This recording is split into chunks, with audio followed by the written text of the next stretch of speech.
সময় তার নিজের নিয়মে গড়িয়ে চলল। মাসের পর মাস পার হয়ে ময়নার কোলে এলো ফুটফুটে একটা ছেলে সন্তান। বাচ্চাটা হওয়ার পর থেকে শাশুড়ি যেন এক অন্য মানুষ। নিজের সেই তিতা মুখের তেজ, কথায় কথায় খোঁটা দেওয়া, সব যেন কোথায় হাওয়া হয়ে গেল। নাতির নাম রাখা হলো আয়ান। আয়ানকে এক মুহূর্তে চোখের আড়াল করতেন না শাশুড়ি, নিজের কোলেই সারাদিন আগলে রাখতেন। সকালে উঠে ময়না কিছু বলার আগে উনি নাতিকে কোলে নিয়ে বাড়ির বারান্দায় হেঁটে বেড়াতেন, মুখে হাজারটা আদরের বোল ফুটত। আয়ান বড় হতে লাগলো। একসময় যে শাশুড়ি ময়নাকে এক টুকরো মাছের জন্য হাড়ির তলা দেখাতেও দ্বিধা করতেন না, সেই শাশুড়ি এখন আয়ানের পছন্দের সব খাবার রান্নার জন্য ব্যাকুল হয়ে থাকেন। ময়না যদি কখনো ছেলেকে একটু শাসন করতে যেত, শাশুড়ি ঢাল হয়ে দাঁড়িয়ে বলতেন, খবরদার বৌমা, আমার কলিজার টুকরোকে একটা কড়া কথাও বলবা না, ও ছোট মানুষ, অন্যায় করতেই পারে। ময়না মাঝে মাঝে ঘরের কোণে দাঁড়িয়ে শাশুড়ির এই রূপ দেখতো আর অবাক হতো। বয়স আর নাতির ছোঁয়া কিভাবে মানুষটাকে পাল্টে দিল। আগের সেই অভিমান, রাগ আর তিতা কথার ছাই চাপা পড়ে গিয়ে এখন শুধুই এক দাদির অগাধ মমতা জেগে উঠেছিল। এভাবেই দেখতে দেখতে 10টা বছর কেটে গেল। আয়ানের বয়স এখন 10। দেখতে দেখতে বেশ বড় হয়ে উঠেছে সে। স্কুলে যায়, সারা বাড়ি মাথায় করে রাখে। সেদিনও আর 5টা দিনের মতোই সকালটা শুরু হয়েছিল।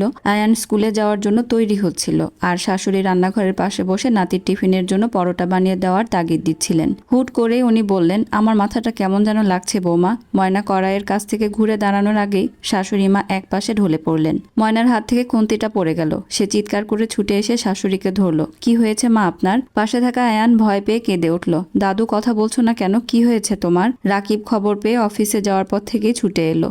প্রতিবেশীদের ডেকে দ্রুত শাশুড়িকে হাসপাতালে নিয়ে যাওয়া হলো, কিন্তু ডাক্তাররা অনেক চেষ্টা করেও কিছু করতে পারলেন না। ডাক্তার বাইরে এসে নিচু স্বরে বললেন, ম্যাসিভ স্ট্রোক হয়েছিল। হাসপাতালে আনার পথে উনি সবাইকে ছেড়ে চলে গেছেন। বাড়িতে শাশুড়ির নিথর দেহটা যখন নিয়ে আসা হলো, তখন ময়নার বুকের ভেতরটা যেন খাঁ খাঁ করে উঠল। যে শাশুড়ি আগে তাকে কথায় কথায় আঘাত দিতেন, সেই শাশুড়ির সাথেই তো গত 10টা বছর ধরে ময়নার একটা শক্ত বন্ধন তৈরি হয়েছিল। প্রতিদিনের রাগ, অভিমান, একসাথে চা খাওয়া, নাতিকে নিয়ে টানাটানি, এই সবকিছু এখন স্মৃতি। ময়না শাশুড়ির মাথার কাছে বসে হাউমাউ করে কেঁদে উঠল। সে যে এইভাবে ভেঙে পড়বে তা কেউ ভাবতেও পারেনি। শাশুড়ির ঠান্ডা হয়ে যাওয়া হাত দুটো চেপে ধরে ময়না ফুপিয়ে ফুপিয়ে বলতে লাগলো, মা, আপনি এইভাবে চলে গেলেন। আমার উপর যে অভিমানগুলো ছিল সেগুলো তো শোধ করে গেলেন না। আয়ানকে এখন কে এইভাবে আগলে রাখবে মা? আয়ান তার দাদির পাশে বসে কাঁদছিল। দাদু, ওঠো না। রাকিব এক কোণে বসে হাত দিয়ে মুখ ঢেকে বাচ্চাদের মতো ডুকরে ডুকরে কাঁদছিল।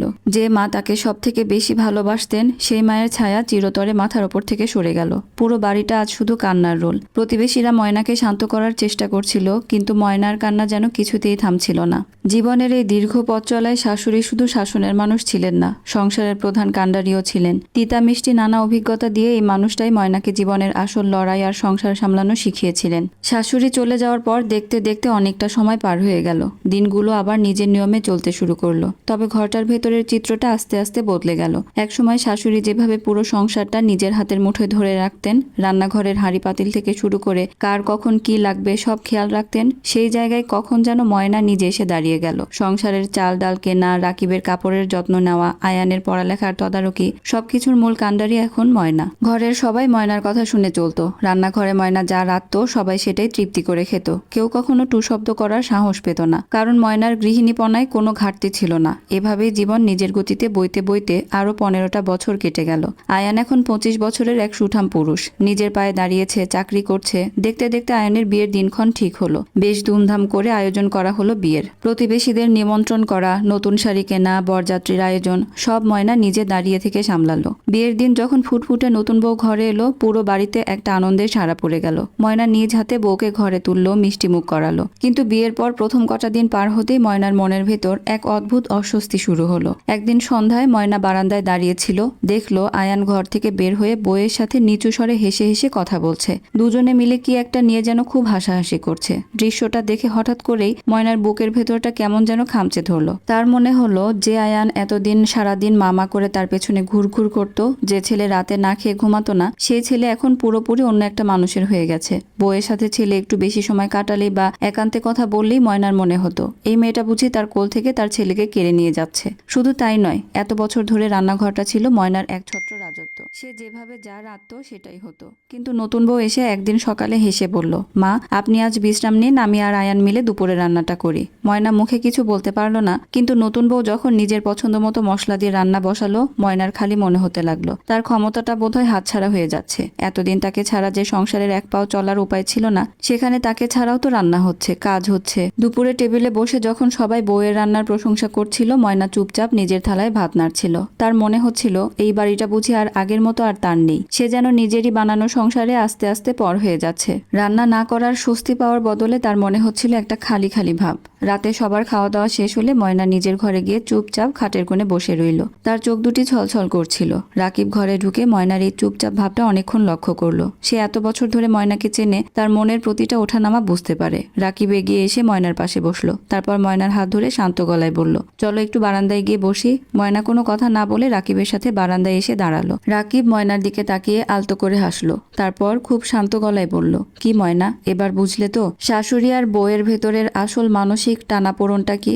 ময়না অবাক হয়ে স্বামীর দিকে তাকালো। রাকিব বলতে লাগলো, একসময় তুমি এই বাড়িতে নতুন বউ হয়ে এসেছিলে, তখন তুমি ভুক্তভোগী ছিলে। তোমার মনে হতো তোমার শাশুড়ি তোমাকে সহ্য করতে পারছেন না, তোমাকে পর ভাবছেন। আর আজ 25 বছর পর তুমি নিজে শাশুড়ির জায়গায় দাঁড়িয়ে আছো। এখন তোমার কেমন লাগছে বলো তো? ময়না মাথা নিচু করে রইল। তার মুখ দিয়ে কোনো কথাই বের হলো না। রাকিব ময়নার চুলে হাত বুলিয়ে দিতে দিতে বলল, তুমি হয়তো ভাবছো আয়ান তোমাকে ভুলে যাচ্ছে, অথবা নতুন বউ তোমার রাজত্ব কেড়ে নিচ্ছে, কিন্তু সত্যিটা হলো এটা মানুষের স্বভাব। যে মা সারা জীবন নিজের সন্তানকে নিজের বুকের ভেতর আগলে রাখে, হুট করে অন্য একটা মেয়ে এসে সেই সন্তানের জীবনে প্রধান মানুষ হয়ে উঠলে কোনো মাই সহজে সেটা মেনে নিতে পারে না। তোমার শাশুড়িও ঠিক এই কারণেই তোমার উপর ওভাবে চটে থাকতেন। উনিও ভয় পেতেন পাছে আমি ওনাকে ভুলে তোমাকে নিয়ে আলাদা হয়ে যাই। রাকিবের কথাগুলো যেন ময়নার মনের বন্ধ দরজায় সজোরে ধাক্কা দিল।